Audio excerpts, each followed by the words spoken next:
Vous partez, monsieur Robert? Alors, ce qui s'est passé, c'est qui s'est dit. Le préfet, j'ai noté un petit peu pour rien oublier, le préfet reconnaît qu'on ne sait pas le besoin de l'NRL, donc il faut absolument qu'il y ait un bilan global concernant l'approvisionnement du chantier de la nouvelle route du littoral. Donc c'est un élément essentiel. Alors que jusqu'à présent, il ne reconnaissait pas qu'il y avait un flou artistique autour des matériaux dont on avait besoin et la quantité, etc. Là, il reconnaît donc qu'on ne sait pas le besoin de la NRL.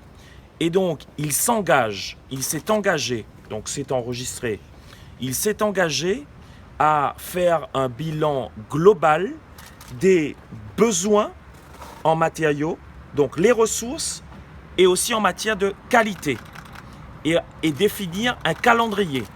C'est-à-dire qu'on définira les besoins, quels besoins à quel moment, et quel site est en mesure de fournir ce besoin.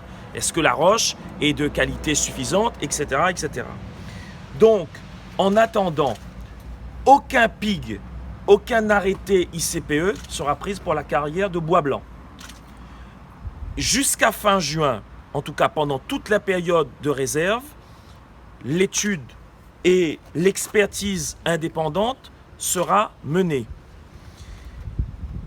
La commune, l'État, le préfet s'engage à demander à la SCPR une autorisation pour que la ville de Saint-Leu, de façon indépendante, puisse aussi faire des sondages et vérifier la qualité du sol à Bois Blanc. La SCPR a l'obligation de faire de nouveaux sondages pour vérifier la qualité donc, du sous-sol à Bois Blanc, en tout cas avant toute décision de PIG ou toute décision d'arrêté ICPE. Donc je crois que par rapport à ce qui était décidé tout à l'heure en commission et la volonté de sortir un arrêté, je ne sais pas si on peut appeler ça une marche arrière, mais en tout état de cause, l'objectif recherché pour moi, pour la ville de Saint-Leu, cet objectif-là est atteint. Interview de la fin terminée. Totalement.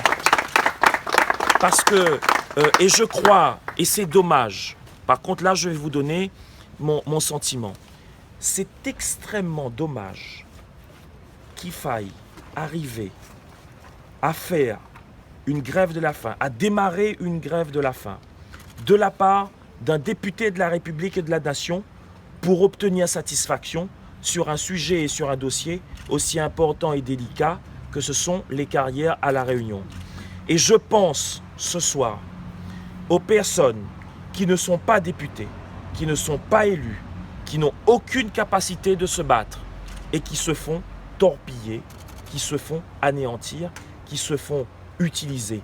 Et ça, c'est quelque chose, je vous le dis ce soir, sur lequel je vais m'attacher et je vais me battre pour qu'il y ait à La Réunion, comme je pense peut-être dans d'autres départements d'outre-mer, beaucoup plus de justice, beaucoup plus de transparence et beaucoup plus de respect à l'égard de l'ensemble des concitoyens et non pas uniquement à l'égard des gros, j'allais dire des gros bonnets, ou à l'égard des lobbies, ou à l'égard des monopoles ou des oligopoles qui existent.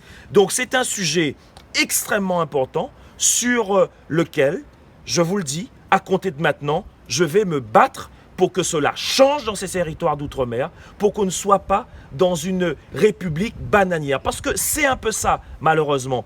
Et il y a un élément que je veux aussi vous préciser, c'est que sur la constitution de la commission, c'est un sujet qui a été abordé, donc là-dessus, il y a un décret. Et bien ce décret, il devra absolument évoluer. Et là, en tant que député, donc maintenant et après juin, il faudra y travailler pour que ce décret évolue, parce qu'on ne peut pas accepter aujourd'hui qu'il y ait 4 membres, 4 représentants des services de l'État qui votent lors de cette commission. Ça veut dire que d'emblée, la représentativité est totalement faussée. alors là, c'est pas un arrêté préfectoral, c'est un décret. Donc ça se passe au niveau, entre autres, de l'Assemblée nationale et au niveau du gouvernement et au niveau de l'État, au niveau national. Eh ben, je ferai ce qu'il faut aussi pour que cela change.